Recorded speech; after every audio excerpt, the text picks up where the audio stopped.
Muslimin dan muslimat rahimakumullah. Assalamualaikum warahmatullahi wabarakatuh. Alhamdulillah, syukur kita pada Allah Ta'ala yang telah memberikan kita taufik dan hidayatnya dan meluangkan masa kita untuk sama-sama kita mengikuti tazkirah Syawal pada petang tanggal 14 hari bulan Jun tahun 2020 bersamaan dengan tanggal 22 bulan Syawal tahun 1441. Ya, para jemaah sekalian semua, apa khabar?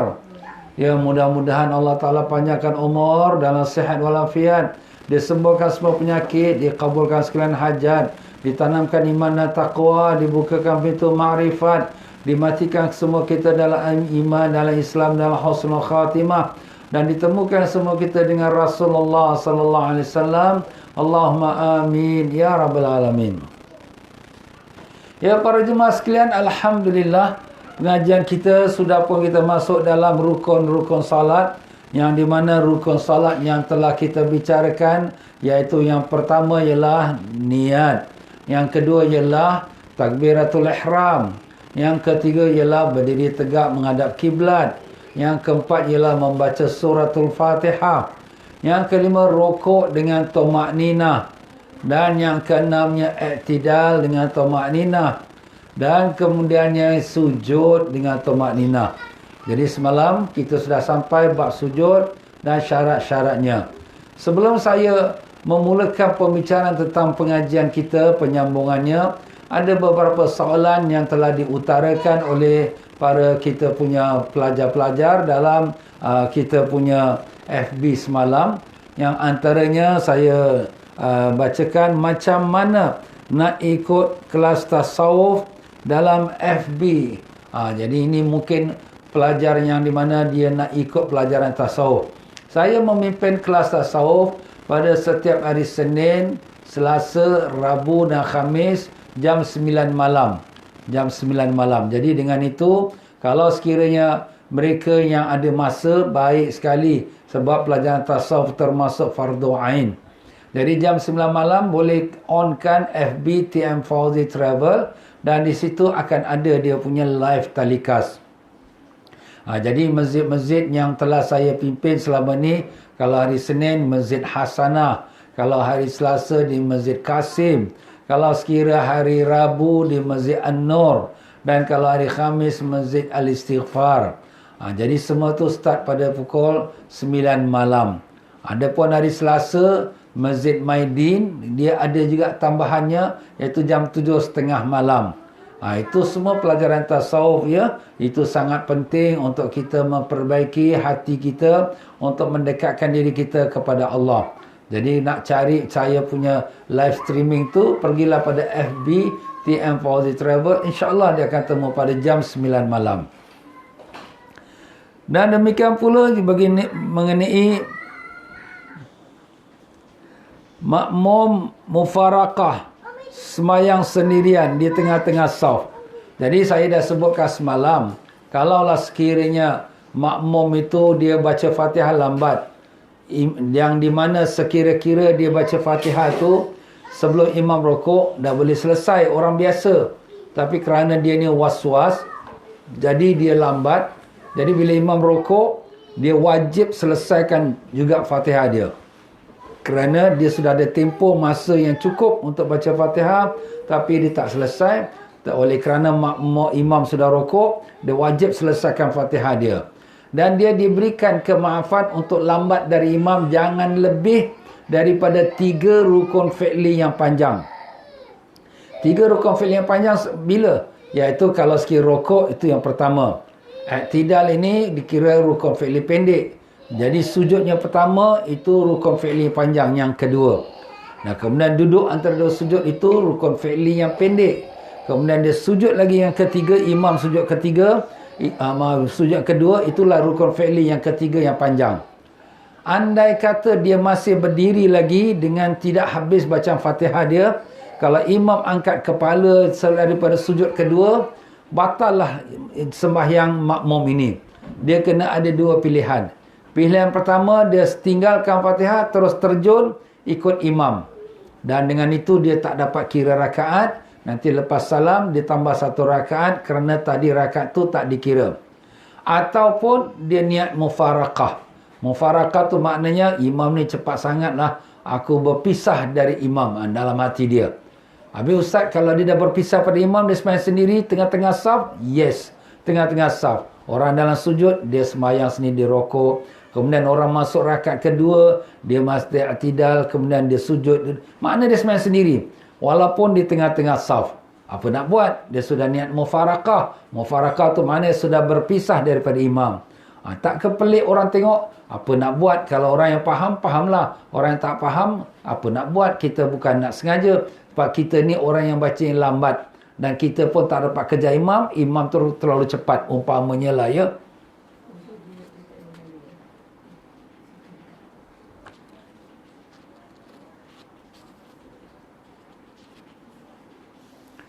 Dan soalan yang seterusnya.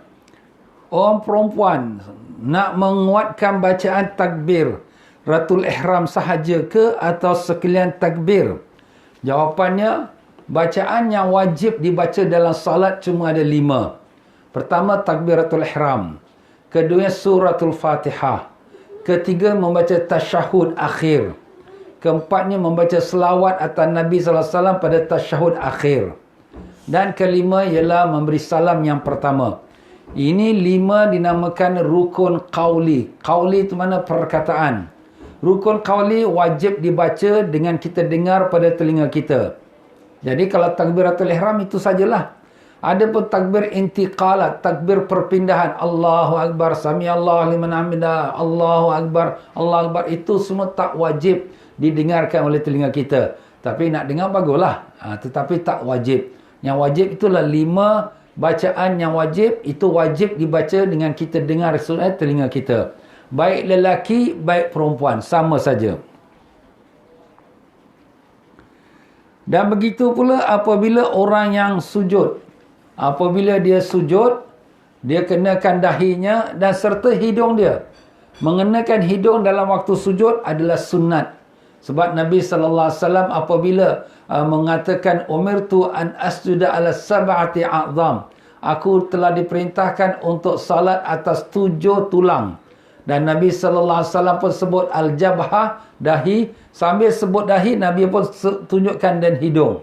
Jadi di sini ulama mazhab Syafi'i rahimahullah ta'ala telah mengambil kesimpulannya bahawa bila kita sujud, baik lelaki atau perempuan, dahi dan kenakan hidung sekali atas tanah. Jadi dengan itu kita straight, kita punya kepala kita atas tanah. Jangan terjongkit. Kalau terjongkit, hanya dahi saja yang kena. Tapi hidung tak kena. Jadi kita rapatkan hidung juga ke atas tanah tempat kita sujud. Itulah dia para jemaah sekalian, beberapa soalan yang perlu kita jawab untuk kepada mereka yang bertanya. Yang selebihnya yang saya tak tahu, Allahu a'lam. Ya, kembali kita dalam pelajaran semalam, kita telah mengatakan sujud adalah rukun salat dan dia ada mempunyai syarat. Syarat pertama kita sujud itu, kita sujud atas 7 anggota. Kita dah sebutkan 7 anggota tu dahi, 2 tapak tangan, dan kemudian 2 lutut, dan kemudian 2 jari-jari kaki kanan dan kiri. Jari-jari kaki kanan kiri tu kena hendaklah dia punya perutnya, iaitu perutnya yang bawah ditekankan menghadap ke arah kiblat. Kalau hanya sentuh saja di atas tempat sujud kita ke jari-jari kaki kita, itu tidak sah lagi kerana dia belum tekankan jari-jari dia menghadap ke arah kiblat. Kalau dia tekan tapi terbalik pula, bukan menghadap kiblat, dia terbalik menghadap belakang pula, maka itu pun tidak sah. Jadi sebab tu di sini bila kita sujud, pastikan jari-jari kaki kita tu ditekankan ke tanah supaya menghadap ke arah kiblat. Mungkin kita dapat buat untuk 3-4 jari. Ada yang semua 10 jari tu susah sikit kerana sakit agaknya. Tak mengapa. Apa yang dapat saja kita buat. Yang selebihnya kita serah pada Allah. Dan sunat yang kita dah sebutkan semalam, bahawa tangan kita ini diletakkan di samping telinga kita bagi orang lelaki. Kira-kira macam kita angkat takbir, macam itulah dia. Jadi kita sujud tu begitulah kepala kita dengan tapak tangan kita. Ada orang perempuan diletakkan di samping dada dia. Itu untuk orang perempuan. Dan demikian juga disunatkan bagi orang lelaki untuk kembangkan dia punya siku dia, tidak rapat kepada dia punya rusuk dia. Dan disunatkan jangan dia letakkan atas tanah atau atas tempat sembahyang dia. Jangan rest, ya. Jadi hendaklah diangkatkan dia punya siku dia tu. Inilah kalau tempatnya tu luas. Umpamanya kita sembahyang sendirian ataupun kita jadi imam. Tapi kalau kita jadi makmum, kanan kiri kita ada orang, kita nak angkat siku ni, singgung orang pula. Jadi marah orang. Jadi kita buat yang mana termampu sahaja.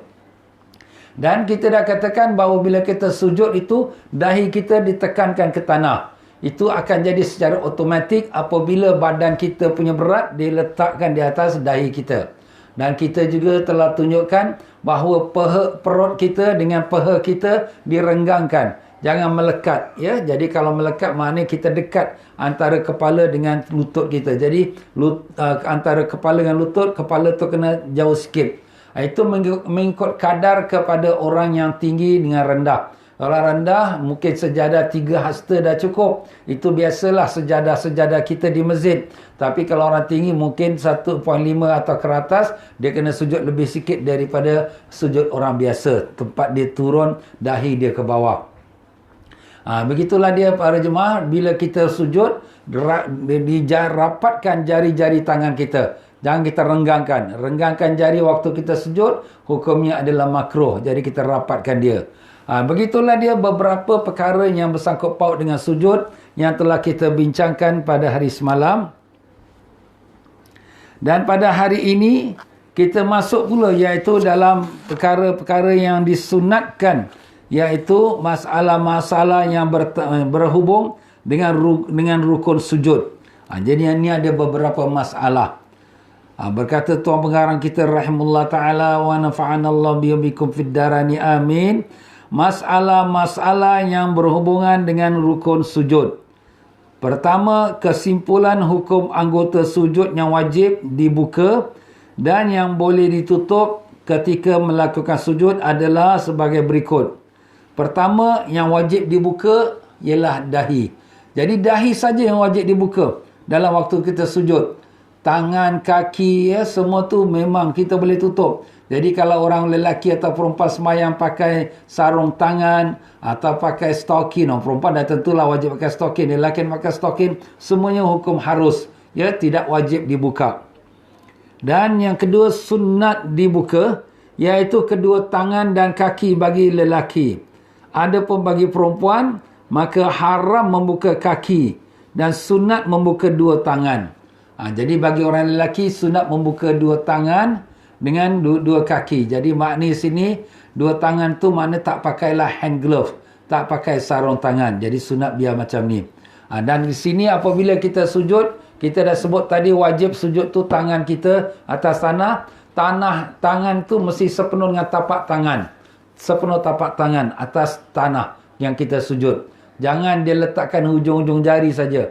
Kenapa? Kerana tempat sujud tu ada banyak kotor, debu. Jadi kita tak mau kotorkan tangan kita. Kita letakkan, kita support kat ujung jari. Itu tak sah. Dia wajib letakkan tapak tangan sepenuhnya di atas tanah. Dan sunat dia jangan pakai hand glove. Dan sunat jangan pakai stocking. Jadi biar tapak kaki dia yang betul kena pada tanah. Tapi bagi orang perempuan, wajib pakai stocking. Tutup aurat. Dan kalau orang perempuan, dia masih dihukum sunat. Kalau dia pakai telekong dia, nampakkan jari sikit. Nampakkan jari waktu dia sujud. Tapi ini tak wajib lah. Kalau orang perempuan takut nanti terbuka aurat, biarlah semua seluruhnya di dalam telekong dia. Itu yang lebih baiklah, takut terbuka aurat. Dan makruh membuka lutut selain ukuran yang wajib. Jadi kalau kita pakai kain orang lelaki, tak seluar biarlah lebih daripada paras lutut. Supaya nanti bila kita sujud, jangan terbuka lutut. Ya? Kalau terbuka sikit, dia makruh. Tapi kalau terbuka, nampak aurat. Sebab dari segi hukum, lutut dia adalah border. Border perenggan antara pusat dan lutut adalah aurat. Tapi lutut tak masuk hukum aurat. Tapi kita kalau nak tutup, kena tutup sampai lutut. Kalau tidak, kita tak tahu apakah sudah sampai wajib kita tutup atau tidak. Jadi di situ kalau boleh kita pakai kain atau seluar, lebihkan daripada paras lutut. Sujud hanya dengan sebahagian dahi, hukumnya adalah makruh. Ini kalau sekiranya dia pakai songkok. Songkok dia sengit, ya.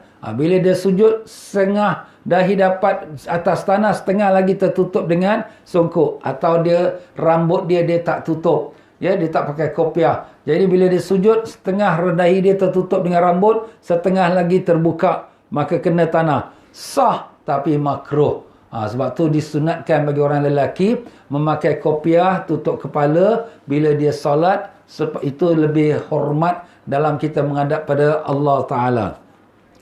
Sujud di atas tangan orang lain atau di atas baju orang lain ketika solat hukumnya adalah sah. Ini telah kita sebutkan juga semalam, ya. Jadi kalau misal katalah kita turun sujud, kawan sebelah punya telekong tu terbang pergi depan tempat sujud kita. Kita pun tersujud atas telekong kawan sebelah. Ustaz kata semalam tak boleh sujud atas pakaian yang bergerak. Betul, yang bergerak dengan kita. Tapi bukan bergerak dengan dia. Jadi dia sujud, terbang dia punya kain telekong dia sampai depan kita. Kita pun pop sujud atas telekong dia. Sah salat kita, sujud kita sah. Ya, tak ada membatalkan atau merosakkan. Ataupun tangan dia. Ya, kita sujud, tangan dia tu sudah sampai ke tempat sujud kita. Kenapa? Kerana tempat sembahyang tu sempit sangat. Jadi bila dia, kawan sebelah tu letak tangan, dia sudah makan tempat kita punya tempat sujud. Habis kita nak macam Ustaz, sujud atas tangan dia. Boleh ke? Sah. Tidak menjadi batal. Kenapa? Sebab dia bukan bergerak dengan kita, tapi dia bergerak dengan kawan sebelah. Tapi kalau kita sujud atas tangan kita, itu tak boleh. Macam tu juga kalau kita semayang di dalam Masjid Nabawi atau Masjidil Haram, ya. Kadang-kadang bila musim haji itu atau bulan Ramadan, penuh sesak. Jadi saf pun yang biasa satu saf sudah jadi dua saf. Jadi kita nak sujud macam mana? Terpaksa sujud atas tumit kaki kawan depan. Kawan depan tu sujud, jadi tumit dia, kita sujud atas tumit dia. Nak cecah ke lantai dah tak boleh. Habis macam mana? Sujud atas tumit dia. Apa nak buat? Itu keadaan darurat. Itu semua diberikan kemaafan. Ya, boleh. Bahkan ada juga, ya, setengah-setengah pendapat ulama, di atas apa pun kita sujud, asalkan nama sujud, maka sah. Itu pun dalam keadaan darurat. Umpamanya kalau kita nak sujud, tak ada tempat, terpaksa sujud atas punggung orang depan. Ustaz, atas punggung orang ni, macam mana semayang ni? Apa nak buat? Itu keadaan darurat, ya. Itu semua keadaan yang bukan berlaku selalulah. Itu semua kadang-kadang saja. Jarang-jarang, ya. Yang selalu biasa kita tempat sujud tu biasa sajalah. Itulah dia tuan-tuan, ya. Jika yakin atau ragu telah meninggalkan satu sujud, maka perinciannya. Jadi kita sekarang ni dah masuk rakaat kedua. Dan bila masuk rakaat kedua, setan was-waskan. Alamak, aku ni tadi sujud yang kedua ke tidak? Ni tak mustahil juga berlaku, ya. Aku dah sujud kedua ke tidak ni?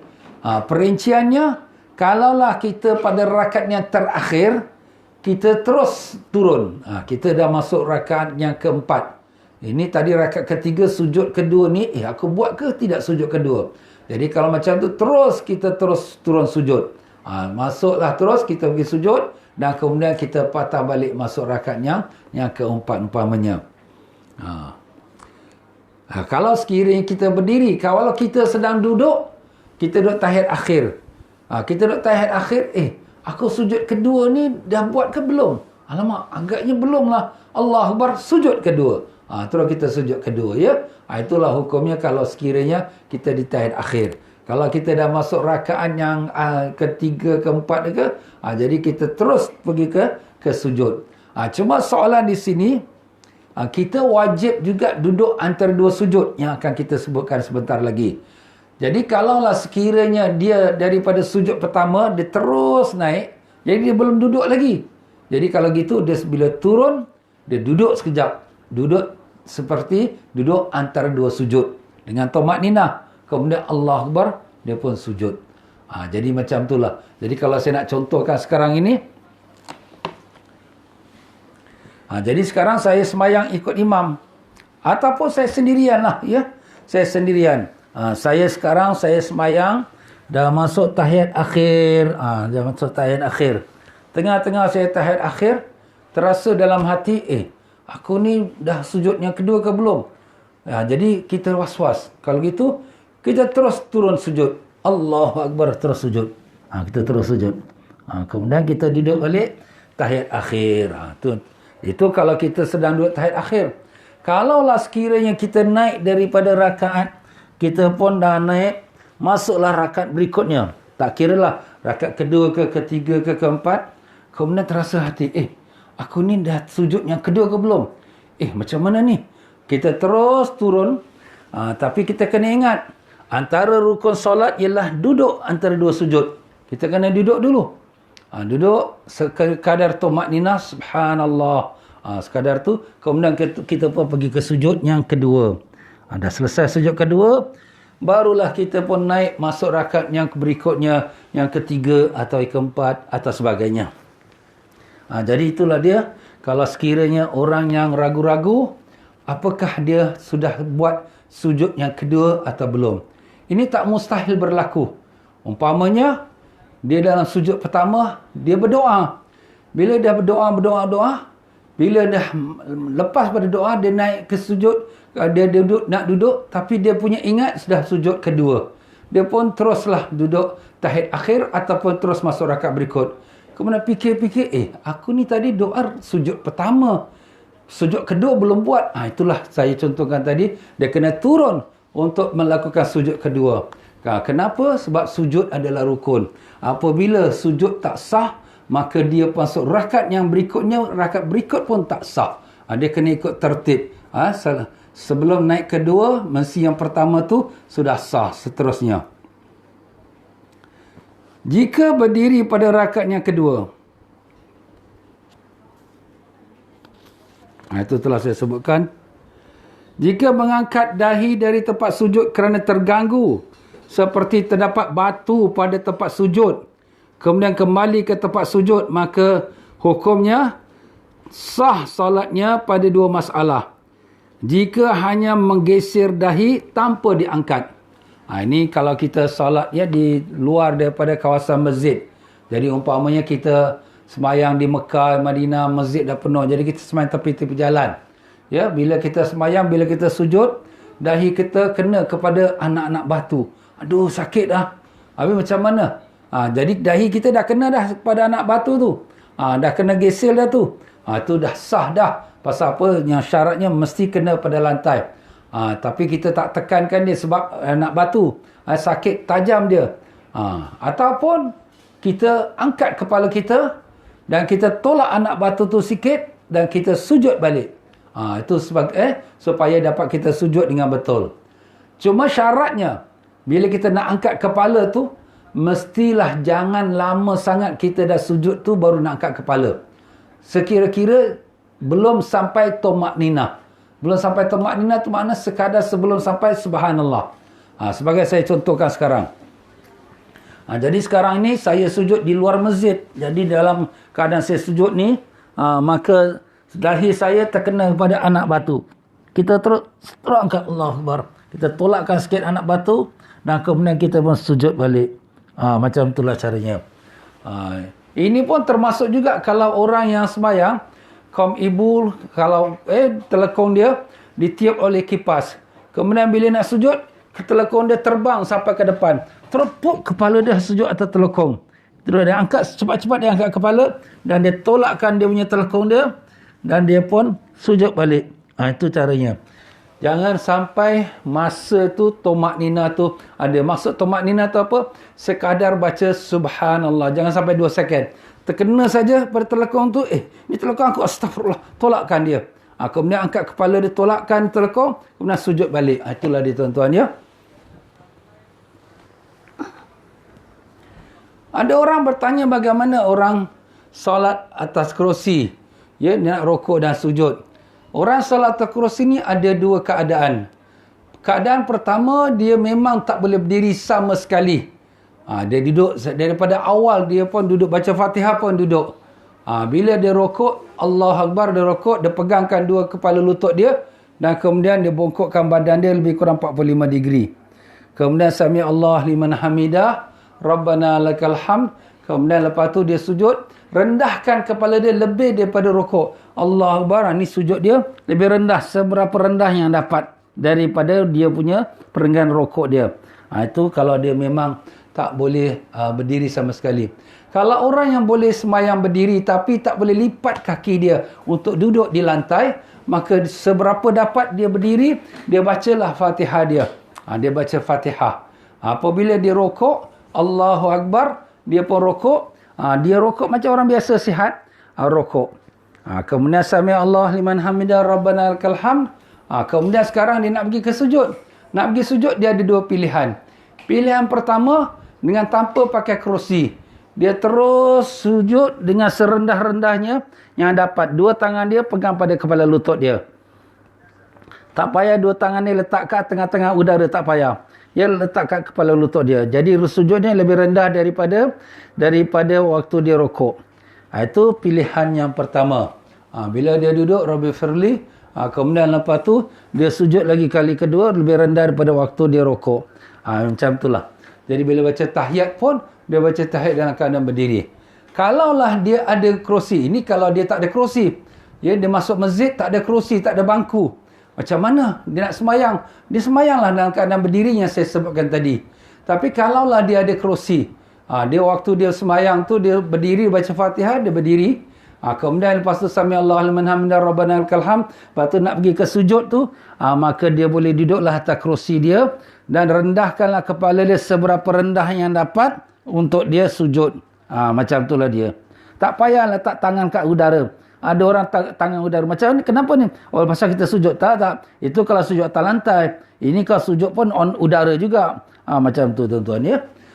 Allahu Akbar. Rabbi firli warhamni. Kemudian lepas tu sujud lagi lah. Seperti mana yang telah saya sebutkan tadi. Allahu alam.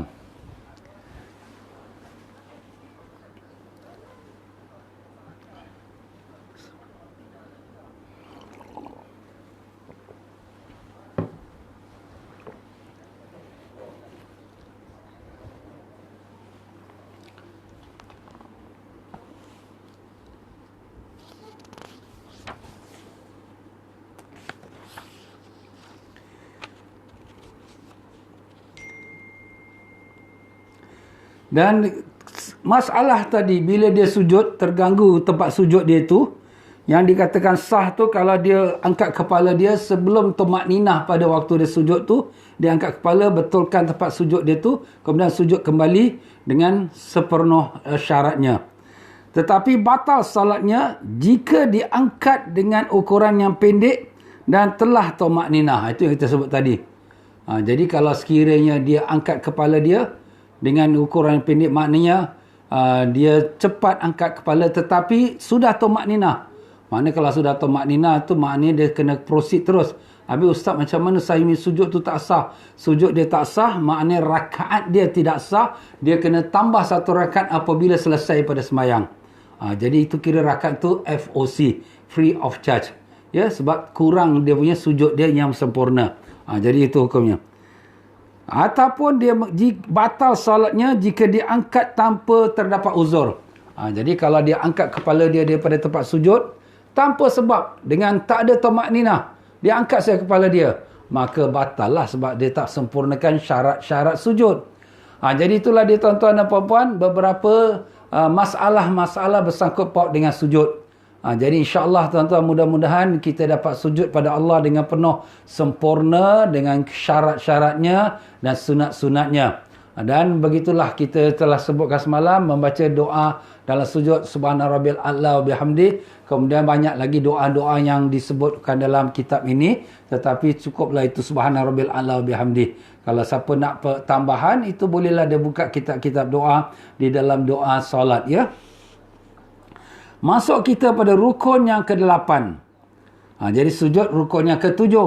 Rukun yang ke-8, duduk antara dua sujud. Itu rukun. Rukun yang ke-8, duduk antara dua sujud.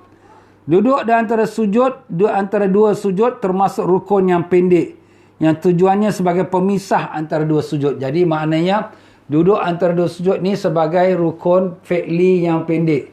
Dia sekejap aja. Dia bukan lama, ya. Dia sebagai memisahkan antara sujud pertama dengan sujud kedua. Syarat-syarat duduk antara dua sujud. Syaratnya yang pertama, dia ada 5 syarat, ya. Syarat pertama, telah sah rukun sebelumnya. Jadi sujud yang pertama tu dah sah, baru dia pergi ke duduk antara dua sujud. Kalau dia duduk antara dua sujud tapi dia sudah rasa tak sah sujud pertama. Kenapa? Tak ada tomak ninah. Kenapa? Dahi dia tu sujud di atas kain, umpamanya. Kain yang bergerak dengan diri dia. Jadi makna dia kena sujud balik. Itu kalau sekiranya dia boleh, dia tidak sempat nak tukarkan kain tu, nak tolakkan kain itu daripada tempat sujud dia. Kain apa tu? Kain yang pakaian kita sendiri. Umpamanya telekong lawan perempuan, ya. Dan tidak memaksudkan dengan duduk itu sesuatu yang lain. Kalau tujuan dia duduk kenapa? Penat aku nak duduk. Itu tujuannya bukan kerana solat. Itu membatalkan sebab dia sudah menambah rukun. Tapi kalau dia duduk tu kerana penat dan juga kerana rukun salat, 2 in 1, maka masih dikira sah dan dimaafkan. Dan syaratnya duduk tu mestilah tomak nina yang jelas.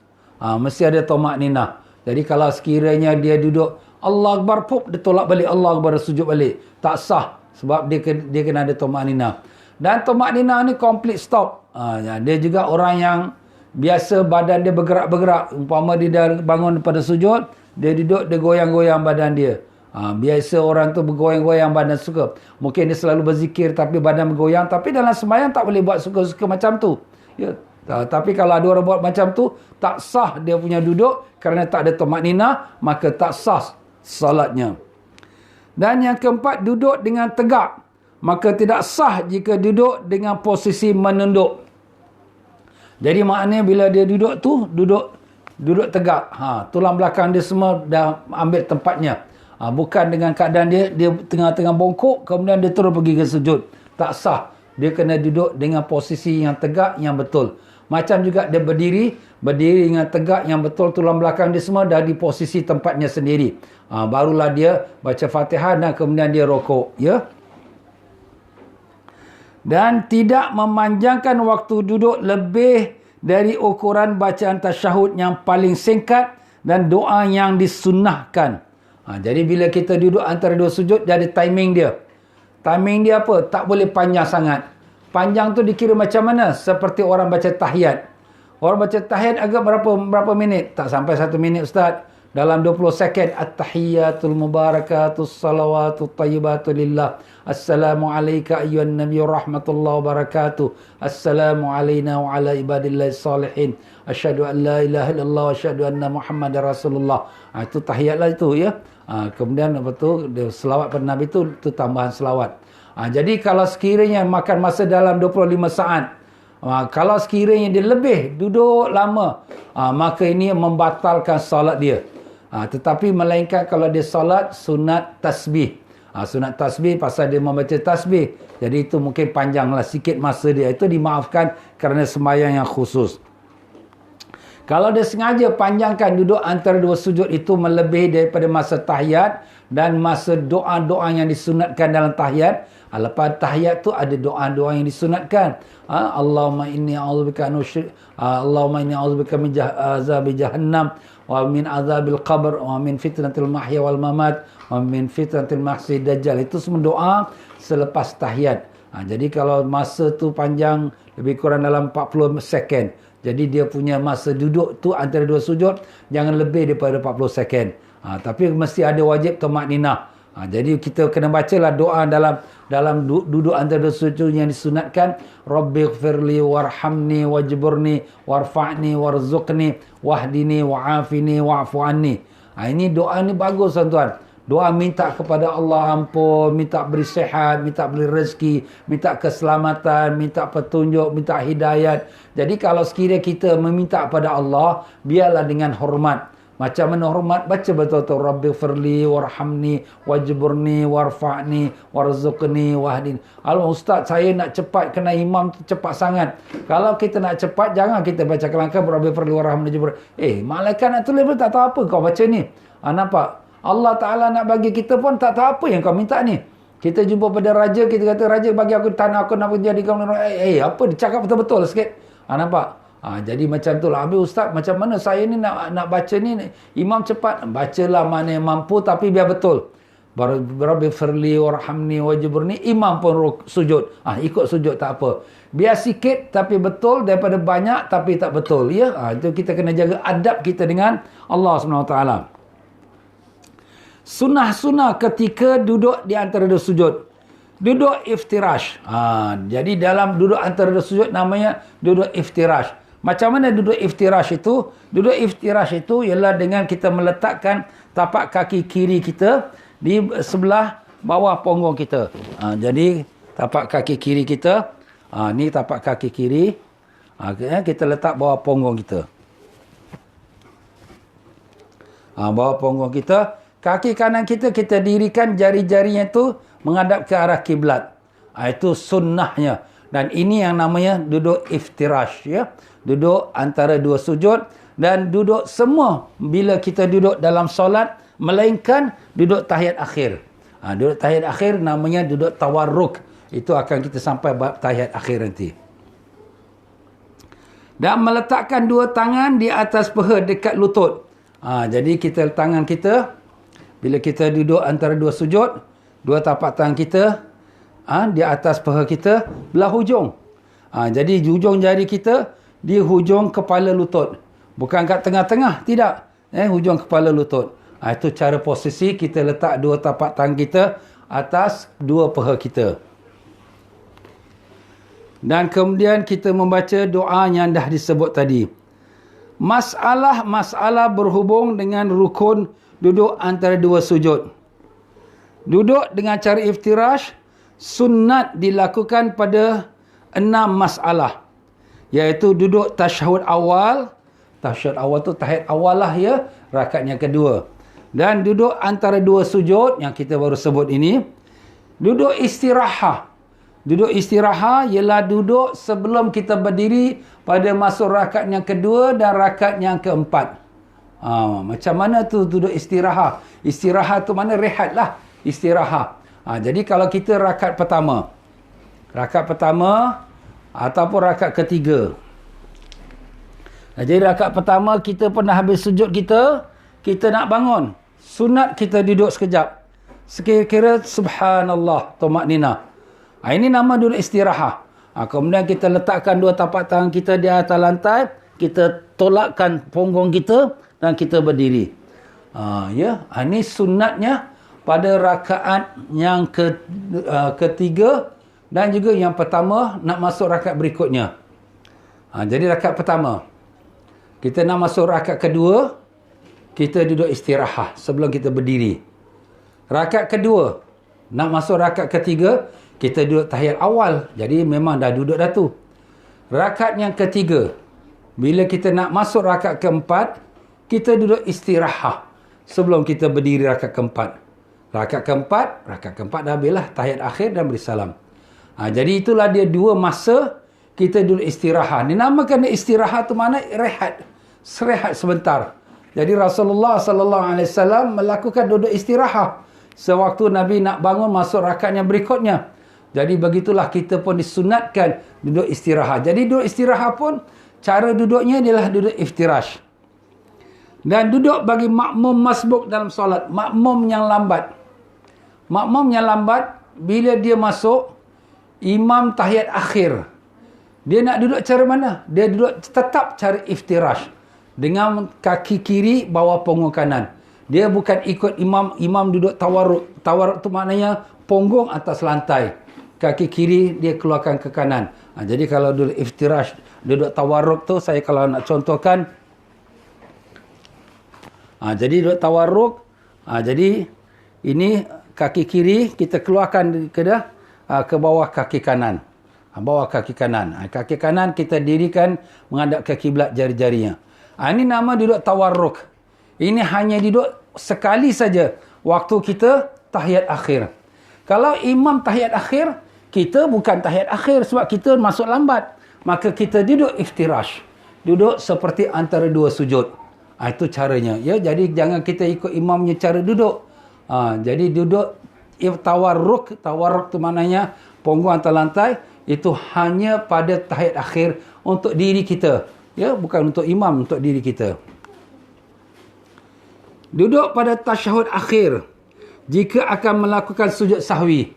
Jadi duduk iftirash ni pun dilakukan kalau kita ada tertinggal sesuatu daripada sunat ab'ad. Sunat yang kuat seperti terlupa baca doa kunut dalam sembahyang subuh. Jadi bila kita dah tahu, alamak aku terlupa nanti sebelum nak beri salam, nak beri sujud sahwi. Sujud kerana lupa. Itu kita bila duduk tahiyat akhir, kita duduk iftirash, duduk seperti antara dua sujud. Kemudian bila kita dah sujud sahwi 2 kali, sujud sahwi Allahu Akbar, aku sujud sahwi, kemudian Allah Akbar duduk, kemudian sujud lagi Allah Akbar, kemudian duduklah tawarruk, iaitu punggung atas lantai, kemudian kita pun beri salam. Jadi begitulah dia. Itu akan kita bahaskan lagi dalam bab perkara sujud sahwi, insya-Allah. Jadi itulah dia. Dan orang yang solat senantiasa duduk iftirash, melainkan hanya dia duduk waktu tahiyat akhir, itu saja. Jadi mana sini ustaz dah cakap banyak-banyak ni, tak payah ingatlah. Aku ni semayang sentiasa duduk iftirash, punggung atas kaki kiri aku dan kaki kanan tu tegak. Waktu kita ikut imam ke sendiri ke, melainkan kalaulah sekira kita sendiri duduk tahiyat akhir, barulah punggung kita atas lantai, yang kita namakan tawarruk. Ya, itu untuk shortcut kita, untuk kita mudah faham. Begitulah duduk iftirash ini disunatkan dalam mazhab Syafi'i pada tahiyat awal, kalau duduk tahiyat awal, dan tawarruk pada tahiyat akhir. Tapi berbeza pendapat ulama-ulama kita. Kalau Imam Abu Hanifah, sunat duduk iftirash tahiyat awal, tahiyat akhir sama saja, duduk iftirash. Kalau mazhab Maliki, duduk tawarruk tahiyat awal, tahiyat akhir duduk tawarruk. Itu mazhab Maliki. Tapi kita mazhab Syafi'i rahimahullah ta'ala, kita ada beza. Duduk tahiyat awal, kita duduk iftirash. Duduk tahiyat akhir, kita duduk tawarruk. Itulah beza dia, tuan-tuan, ya. Jadi itulah dia, dan mestilah kita yakin, ya, kita ada tamakninah. Kalau tidak ada tamakninah, maka tidak sahlah kita punya duduk itu. Baiklah, saya rasa sampai situ saja. Masuk kita pada rukun yang ke-9, tasyahud akhir. Rukun yang ke-9, tasyahud akhir. Sujud syukur dia tidak dibuat dalam solat. Sujud syukur hanya luar solat, ya. Jadi pun duduk iftirash jugalah, ya. Antara dua sujud kaki tak boleh lipat. Jadi saya dah sebut tadi, duduk iftirash ni sunat, dia bukan wajib. Ya, yang wajib dia duduk. Duduk tu wajib. Duduk macam mana cara duduk? Sunat iftirash. Kalau ada orang tak boleh iftirash, seperti misal katalah kaki dia tak boleh lipat, ya. Jadi kaki dia tak boleh lipat. Jadi apabila nak duduk, dia duduk bersila. Duduk bersila. Boleh ustaz. Yang wajib dia duduk. Tapi kalau dia tak boleh iftirash, tak apa, duduk yang kadar dia boleh. Ataupun misal kata dia tak boleh lipat juga. Dia nak duduk macam mana? Dia duduk sengit, kaki dia melunjur ke depan. Melunjur ke depan. Boleh ke ustaz kita melunjur ke depan? Ini semua darurat. Kalau sekira tak boleh duduk lipat kaki dia. Jadi kalau sekira boleh lipat kaki dia, memanglah disuruh dilipatkan kaki dia. Duduk iftirash yang kita dah sebutkan tadi, iaitu punggung dia di atas kaki kiri. Itulah cara, tuan-tuan, ya.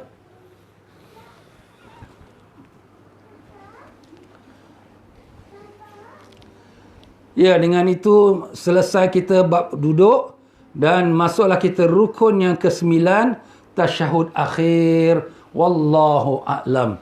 Mudah-mudahan apa yang telah kita pelajari ini dapat manfaatnya dan dapat kita sampaikan insya-Allah, dan tuan-tuan pun boleh share lah kepada teman-teman supaya mereka pun mendapat manfaat insya-Allah. Bismillahirrahmanirrahim. Allahumma salli wa sallim wa barik ala sayyidina Muhammad wa ala alihi washabihi wasallim. Ya Allah, jadikanlah pengajian kami ini ikhlas, mencari keridhaan-Mu, bukan riya, ujub atau sum'ah. bukan menunjuk atau mendapatkan nama atau pujian, tapi semata-mata mencari ihsan dan keredaan-Mu ya Allah. Mudahkanlah kami dapat mengamalkan apa yang Kau telah ajarkan kepada kami, dan jadikanlah ilmu yang Kau ajar kepada kami ilmu yang manfaat. Dan ampun dan maafkanlah kami atas sekalian salah silap kami sepanjang ini, yang mana kami ada lakukan kesilapan dengan sengaja atau tak sengaja dalam ibadat kami padamu ya Allah. Ya Allah, ampunkanlah dosa-dosa kami, dosa ibu ayah kami, datuk nenek kami, guru-guru kami, adik-beradik kami, pakcik-makcik kami, dan sekalian kaum muslimin dan muslimat yang hidup dan yang mati. Matikanlah semua kami dalam iman, dalam Islam, dalam husnul khatimah, dan temukanlah kami dengan Rasulullah sallallahu alaihi wasallam. Ya Allah, kami mohon padamu sekalian kebaikan yang Kau utuskan dengan COVID-19 ini, dan dengan tujuannya untuk mendapatkan sesuatu kebaikan dengan COVID-19 ini dan kebaikan selepas daripada COVID-19 ini. Kami mohon lindung dengan-Mu ya Allah daripada sekalian kejahatan COVID-19 ini, dan kejahatan yang diutuskan untuknya, dan kejahatan yang berlaku selepasnya. Ya Allah, angkatkanlah penyakit COVID-19 ini daripada kami, daripada negara kami, daripada Malaysia, Indonesia, Singapura, Brunei dan semua negeri-negeri Islam dan seluruh dunia ya Allah. Ya Allah, kembalikanlah kami dapat memakmurkan rumah-Mu ya Allah, melakukan salat jemaah dan Jumaat di rumah-rumah-Mu, dan kurniakanlah kami dapat mengunjungi kembali ke tanah suci Mekah dan Madinah dan berziarah kepada kekasih kami Rasulullah sallallahu alaihi wasallam. Ya Allah, sembuhkanlah penyakit-penyakit kami, penyakit-penyakit saudara mara kami, keluarga kami, sahabat anda kami, murid-murid kami, pegawai-pegawai kami, dan mereka yang sedang sakit yang bermohon doa dari kami. Ya Allah, ya Tuhan kami, Kau kabulkanlah sekalian hajat-hajat kami, hajat dunia dan hajat akhirat. Rabbana atina fid dunya hasanah wa fil akhirati hasanah wa qina azabannar. Wa sallallahu ala sayyidina Muhammad wa ala alihi wa sahbihi wasallam. Subhana rabbika rabbil izzati amma yasifun. Wassalamun alal mursalin. Walhamdulillahi rabbil alamin. Subhanakallahumma bihamdika asyhadu an la ilaha illa anta astaghfiruka wa atubu ilaik. Wabillahi taufiq wal hidayah. Wassalamualaikum warahmatullahi wabarakatuh.